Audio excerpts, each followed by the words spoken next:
My sister and brother-in-law went to Florida with the kids, so I was house sitting for them over in the community of Racine in Boone County. It happened to be a big day in the world of sports, opening day for baseball and the NCAA championship game later that evening as well. About 4:15, Cubs and Braves start up, and I hear all these sirens going down Route 3 from Madison headed towards Whitesville. I think nothing of it. And then as the baseball game went on, Carlos Zambrano gets shelled. And I switch over to local news. And then I finally figure out what all those sirens were about.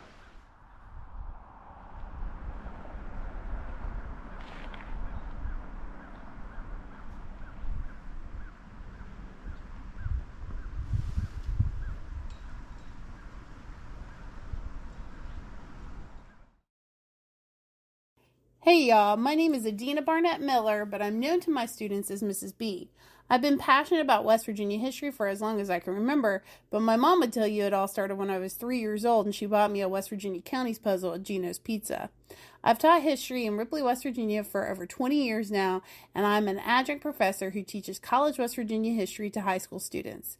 Please join me for West Virginia History with Mrs. B, a field trip across the Mountain State to walk in the footsteps of those who came before us. Hey y'all, it's West Virginia History with Mrs. B, and we're coming to you today from Whitesville, which is in Boone County, right on the Boone-Raleigh County line.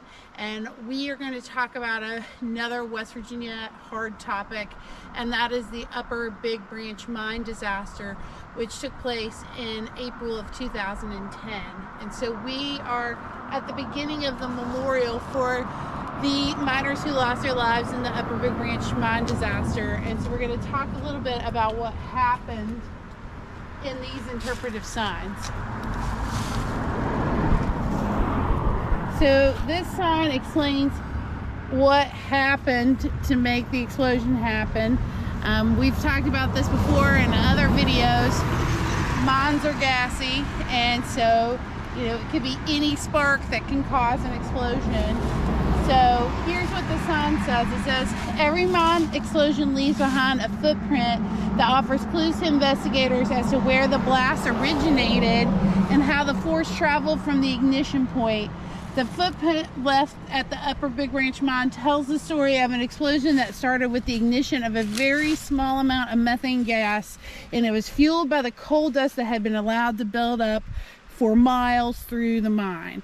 This mine had been in a lot of trouble, had a lot of violations, and so because there was that buildup of coal dust, it caused a massive explosion to take place in April of 2010. So here's what the sign says. It says, as a shearer operator cut into the sandstone top of the long wall, friction created sparks. Typically, when machinery cuts into coal, there is little sparking because coal is soft. When the shearer bit into rocks around the coal, the sparks fly. On April 5th, 2010, the sparks ignited a pocket of methane or natural gas that had risen from the floor or had migrated from the gob, which is a previously mined area along the wall, behind the long wall. It says, although the shearer was equipped with water sprays designed to douse the flame at the point of ignition, later testing found that the sprayers on the shearer had either been removed or were clogged, so they weren't spraying water and made them ineffective. It said the crew could do nothing to halt the propagation of the fireball as it ignited coal dust that had built up in Tailgate 1 North area. As the flame propagated, it formed the shape of a wedge that drew to a massive slug that sped through the mine up to the roof and down to the floor. A series of explosions was created as compressed air on the leading edge of the force caused the coal dust to become airborne. Thus, the explosion generated its own fuel, with the air and dust mixture behaving like a line of gunpowder, carrying the blast from forward into multiple directions, eventually reaching the strongest level at Headgate 22. So here's a picture of what happened.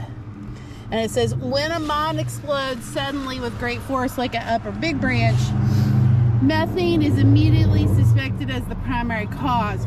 Methane is odorless, colorless, and highly combustible. This is why the coal miners used to take canaries into the coal mines back in the day, because canaries were very sensitive to air changes. And so if your canary stopped chirping or your canary died, you knew there was a pocket of methane. So methane is the most common hazardous gas found in coal mines. It says methane explosions occur when a buildup of methane comes in contact with an ignition source, such as a flame or a spark. That's why it was so dangerous to wear those helmets with the open flame on them back in the day down in the mines.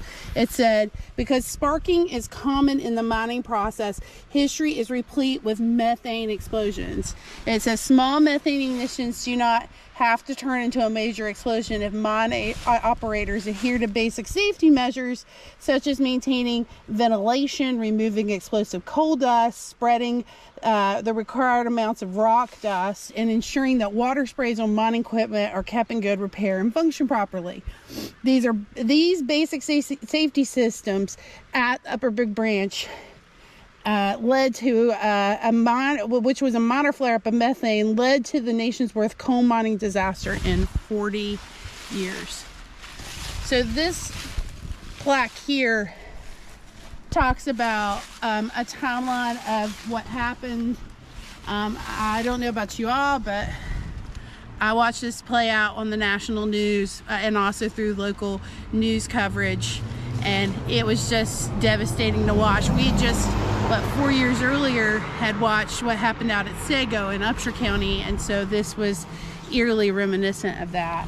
So this talks about what happens is on Monday, April the 5th at 3:01 is when the explosion is going to erupt through the mine. It blasts debris out of the portals for several minutes.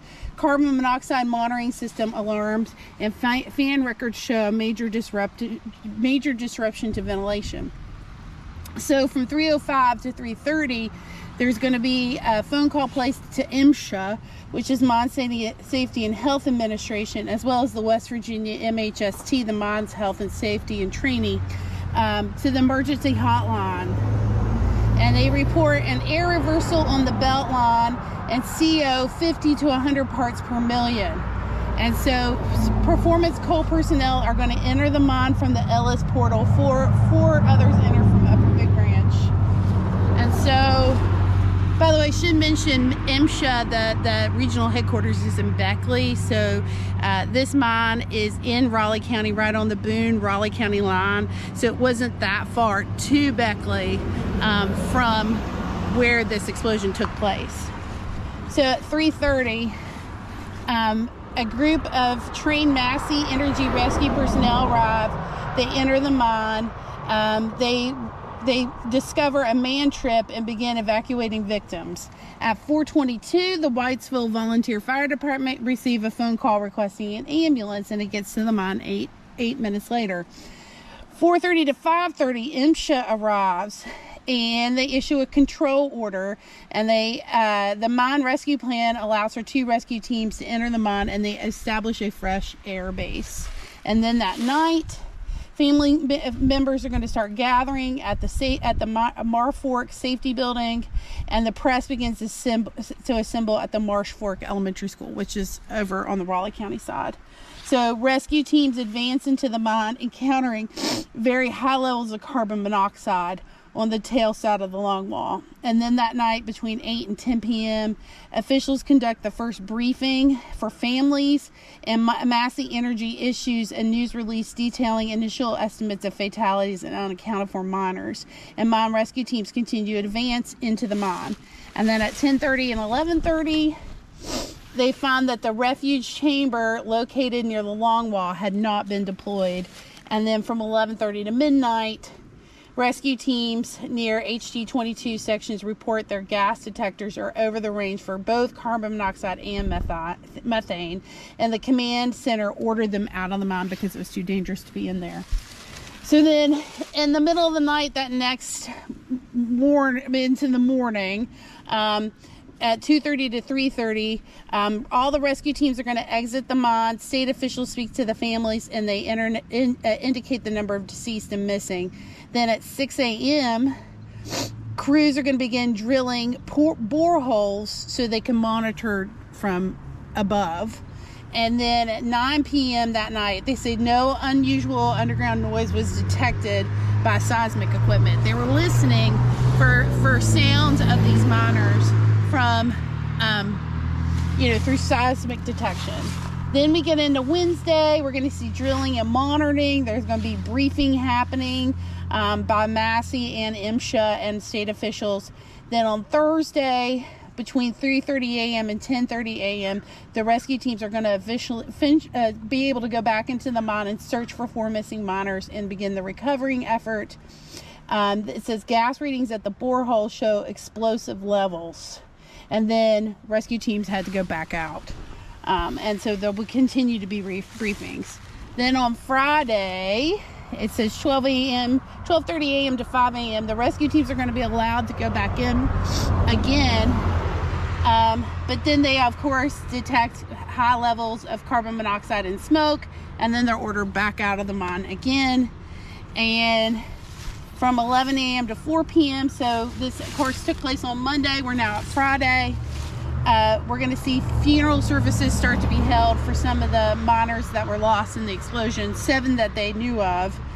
And then that night from 4 to 8, rescue teams are going to go back in because they're going to pump nitrogen through the mine, through the boreholes. And then 2 additional teams enter at 7 p.m. And then what we know is the mine rescue teams locate the 4 remaining victims. And then at 11:35, I remember watching this live on television. I don't know about y'all, but at 11:35, state and federal officials and Massey Energy executives provide final briefings for the families. And it says that Massey Energy indicates that the entire mine had been explored, all the miners have been located, and no one survived. Governor Manchin, he was still governor at the time, gathered media during a press conference. He said, He said, "We did not receive the miracle we were praying for. This journey has ended, and now the healing will start." And so the next morning, they're going to continue the recovery efforts. And on that Saturday, however, they'll be forced out of the mine again at 5:50 p.m. due to high levels of carbon monoxide. And they'll be forced out, it says, several more times after the next 2 days. And then on Tuesday, that following Tuesday, so we're looking at, 9 days. So by early morning, the rescue effort is complete. The last mine rescuers on site cover the entrance with a large American flag, which was a final homage to the men and the sacrifice they made. And so here are all of their names. And we're going to show you the larger wall with their images. So you've got Carl Acord, Jason Adkins, who was only 25 at the time, Christopher Bell, Greg Brock, Kenneth Chapman, Robert Clark, Charles Davis, Corey Davis, Michael Ellswick, William Griffith, Stephen Hara, Edward Dean Jones, Richard Lane, William Lynch, Joe Markham, Ronald Maynor, Nicholas McCroskey, James Mooney, Adam Morgan, Rex Mullins, Josh Napper, Howard Payne, Dylan Persinger, Joel Price, Gary Quarles, Deward Scott, Grover Skeens, Benny Willingham, and Ricky Workman. And then the wall continues to point at other mine disasters. One that we've already alluded to, of course, is Sago, which we'll talk about here at the end.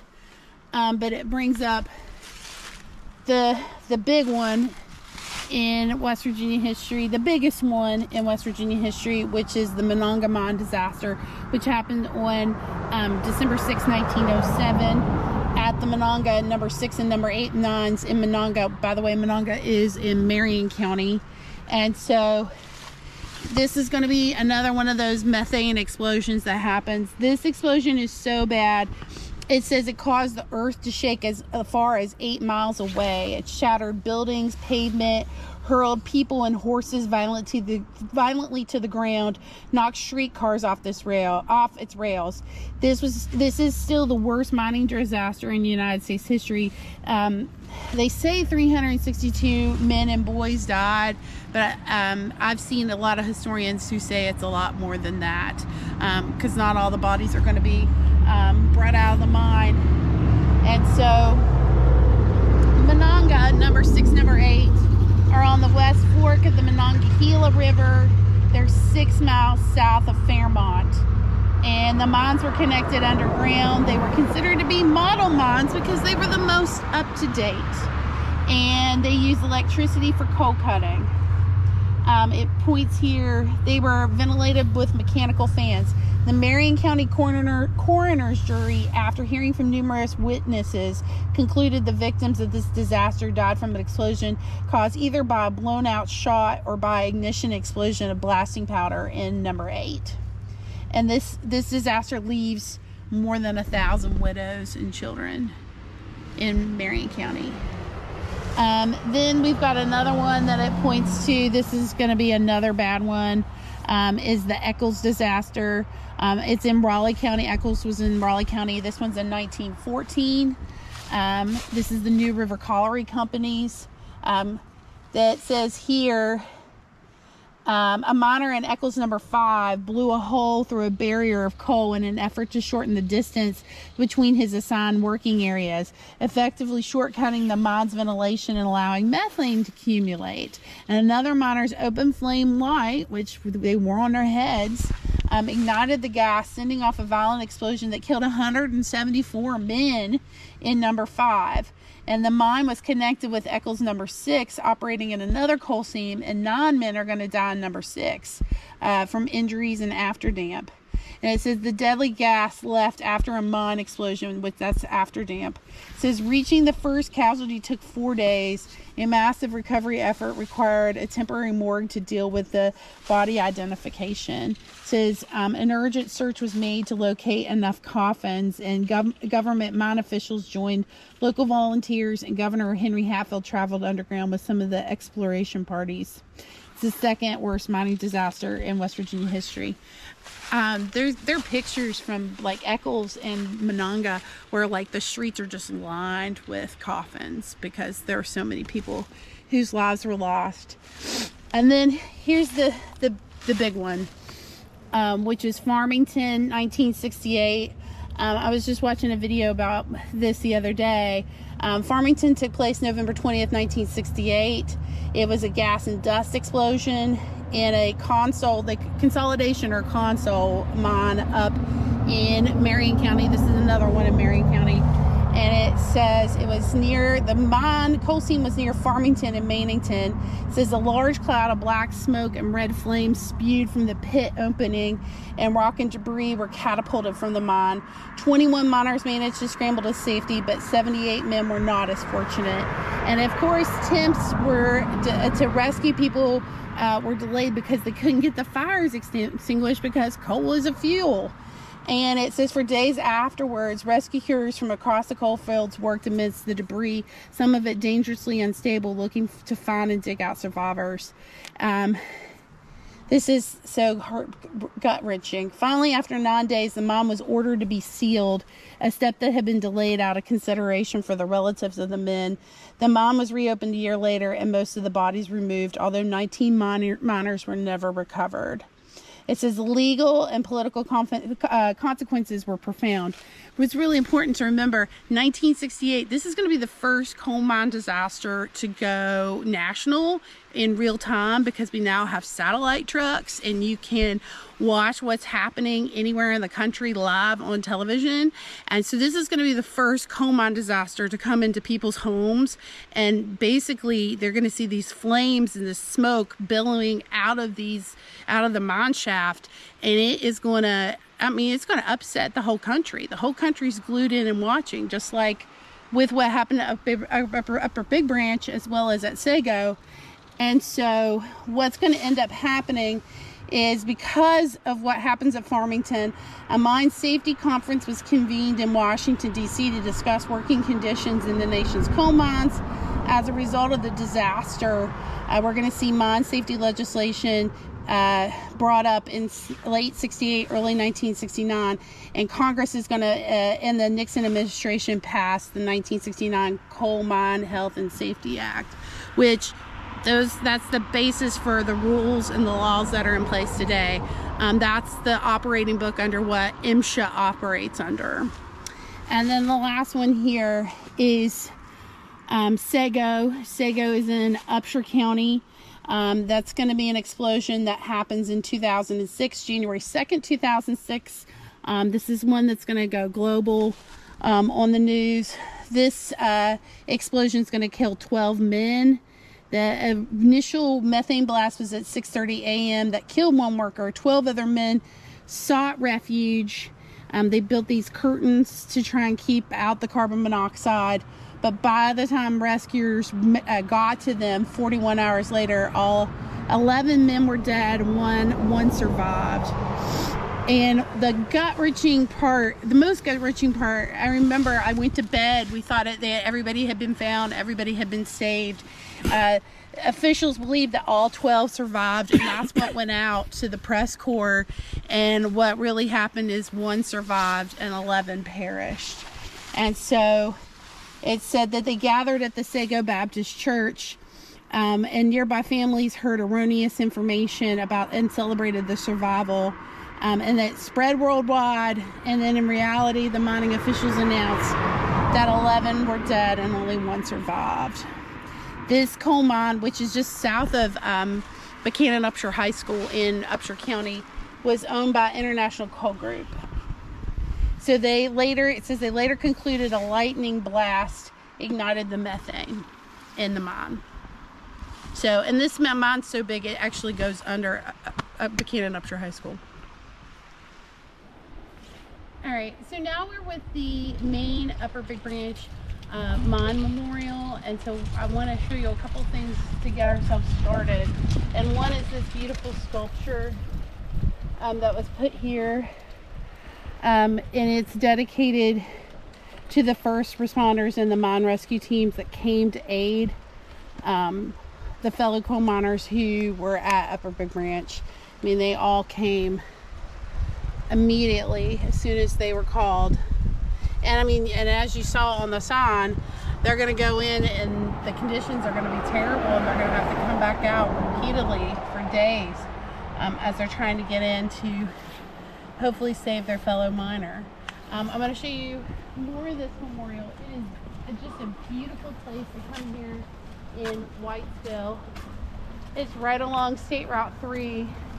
The reason this specific place was chosen was because there was a makeshift memorial that started here the week of the explosion, and so they put the memorial here because this was an important site to the families. So this says the Upper Big Branch Miners Memorial was dedicated on July 27, 2012. It's dedicated to the 29 miners who lost their lives in an explosion at the Upper Big Branch mine on April 5, 2010, and to all miners who have suffered injury, illness, or death as a result of the coal industry. It says this is a granite memorial which will forever stand as a reminder to all that pass here the human cost that West Virginians have paid so dearly to power this great nation. And it is a sincere hope that all who visit will find peace in the words and images. And so it explains who funded this and who designed it. So this is a beautiful memorial. I'm going to take you around to see it.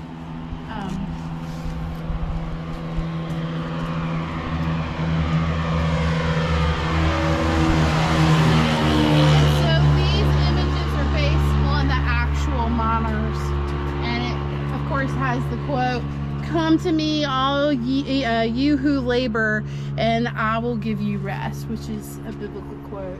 But these are based on the actual men who died in the Upper Big Branch mine disaster. And you can see they have all their miners' hats on. And if you go on the memorial site for the memorial, they have biographies, beautiful written biographies about all 29 miners online. So if you search for Upper Big Branch Mine Memorial, there's a wonderful website that goes into more detail. And here are all the men. Their names are engraved here. This was the original memorial that was here in Whitesville. It was a gazebo where people left things. to remember and to pray and to be together. And so that's why the memorial is going to be placed here in Whitesville on the Boone County side, right here along the Coal River. So it says this memorial was retired in 2011. So this wall, it says Daddy's Hands. It says this is lovingly dedicated to all coal miners who have suffered injury, disease, or loss of life while working in the coal industry. And this photograph, called Daddy's Hands, was taken by artist Tim C. Cox to honor his own father, who was a miner in southern Appalachia.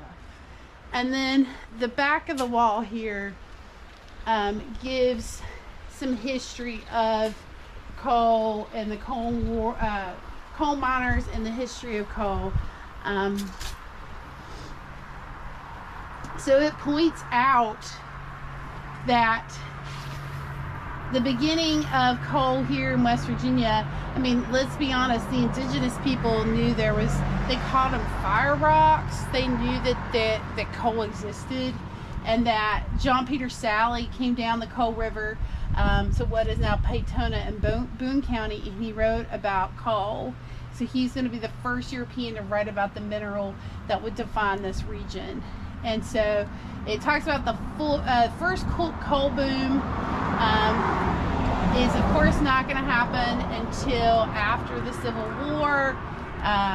That we are going to see some coal before the Civil War mined. It's going to be what's called channel coal, and it's going to be turned into coal oil, and it was used because it was really, really expensive, and they moved it down the Canal River on small barges, but the coal mine boom that's going to happen, that will stay and sustain, will not be until after the Civil War.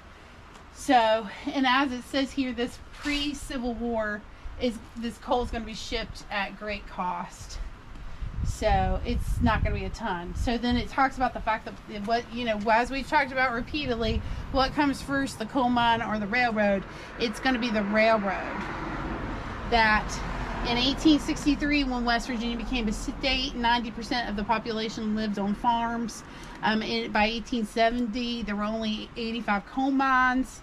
That southern West Virginia was rural and isolated. We are going to get the B&O, of course, in northern West Virginia, but it's going to take the building of the C&O and then the Norfolk and Western to change everything in southern West Virginia. Oh, and you can't forget the Virginia Railroad as well.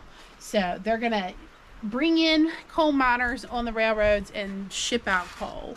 And then this talks about King Coal. And this talks about things that we know about the Matewan Massacre, which we have videos on those here, as well as Blair Mountain and the battle at Blair Mountain. And this is going to give a little bit of that history. And then it moves on to here, talking about what early coal mines were like and how the process slowly changes.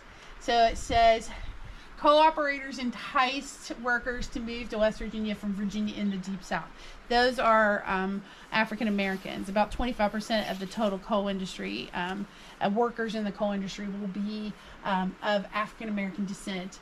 And so these are the sons and grandsons of former slaves. They're also going to recruit immigrants from Europe, in particular Eastern Europe, as well as Southern Europe. And so between 1880 and 1920, southern West Virginia's population is going to go from 93,000 to 446,000 due to the industry, the coal industry.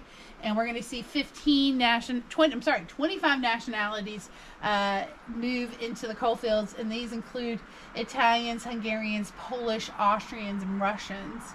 And then, of course, it talks about the fact that this is really hard work. It's dangerous conditions. Every step of the mining process had to be performed with precision, because one mistake could cost your life as well as the lives of all the people around you.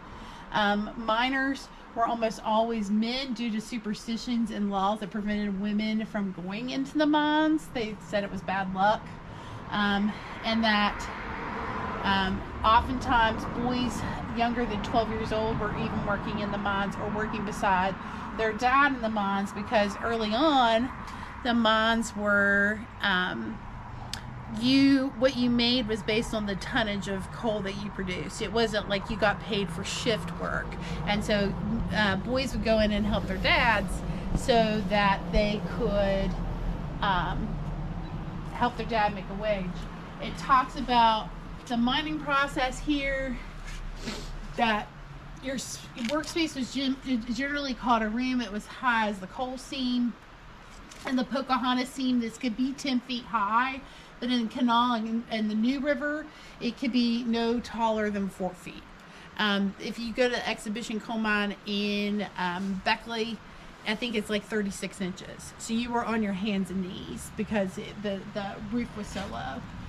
And so it says, as miners extracted coal, they left behind pillars to support the unstable stratified mine roof. They also shaped timbers and put them up to hold the mine roof. And then, of course, beginning in the 1940s, timbering was supplemented with anchor bolts that they bolt up into the roof. And then it says, in those room and pillar mines, a hand-loading miner generally followed these steps. He got on the ground, often on his back. He dug a trench beneath the coal face. This arduous task would take several hours.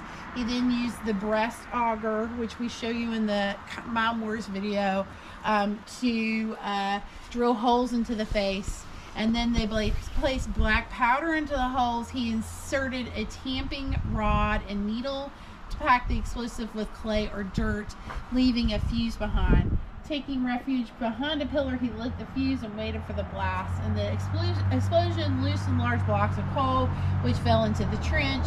He loaded all that into a mine cart using a shovel. It was hand work.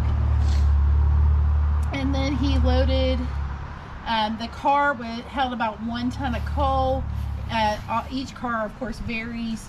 Miners tried to load only the coal. They didn't want to load slate or other debris because you got charged. If they had to separate slag out of your load, you got penalized for that. It says the loaded car was sent to the surface for processing. And originally they used mules and oxen to pull the cars, and then later they'll be pulled by electricity. And then, of course, today most coal is transported by massive conveyor belts. And then it talks about this transition to machines, that we're going to see mining done by hand tools all the way into the 1940s. And that at first machines help miners load more coal. Eventually, the machines are going to put the majority of miners out of work. It says in the late 1940s, coal companies rapidly introduced longwall and continuous machines. This was a deal that was made with the UMWA in 1948. Miners got retirement and health benefits, but miners were allowed to bring the continuous miner into the mines. And so we're going to go from having like 50, 60, 70 people on a shift down to like 8 people on a shift. And so we're going to see the number of coal miners in West Virginia go from over 100,000 in 1950 to only 6,000 today. So it's big numbers and shifting. So it says, as a result of this new equipment, West Virginia produces more coal than we were producing back then. Then we produce more coal today than we produced back then, but we employ a lot fewer miners. There were 125,000 in 1948. There's a little over 100,000 in 1950, because the 2 years of the continuous miner causes numbers to drop. Here, it says in 2011 there were less than 18,000 miners, and the most recent numbers I've seen as of 2023 is about 6,000. So it talks about the railroads being the dominant way to get the coal from the mines to the markets, but we're also going to use barges. We're also going to use coal trucks too. The coal truck's important, and you're still going to see big railroad trains loaded down with coal coming out of southern West Virginia. It says Today, CSX and Norfolk Southern own all the rail lines in West Virginia. They haul more freight at any point in history. Railroads haul 62% of all West Virginia coal compared to 20% by trucks and 13% by barges. And so it talks about what coal looks like today. Remember, this is from the National Coal Heritage Area Authority. It points out that while steel, rail, and shipping industries rely on West Virginia coal, the most important outlet is for power. More than half of the electricity in the United States is generated by coal. This number has changed. It says 99% of all West Virginia electricity is coal produced. As of right now, it's now down to 95% because people sell their solar back to the power companies now. So West Virginia ranks second nationally in coal production, only behind Wyoming. And it says we lead the nation in exporting coal, that 39% of all of our coal is sent overseas. And it says since 1990, West Virginia has produced more coal than at any point in history. And that Boone County, which was the state's leader in coal production, generates more coal in 1 year than the entire state did in 1900. And it points out that it is a safer industry than in the early days, that in 1925, 16% of all miners were killed on the job. By the end of the century, the death rate was 0.2%. It says of the state's 13 worst mining disasters, all occurred before 1941, except for Farmington, which Farmington was just terrible, as we've talked about. This memorial is beautiful right here along the Coal River, and I really hope that if you guys come down State Route 3, you should definitely stop and check it out. Thanks, y'all, for watching. Please like, share, and subscribe to West Virginia History with Mrs. B on both Facebook and YouTube.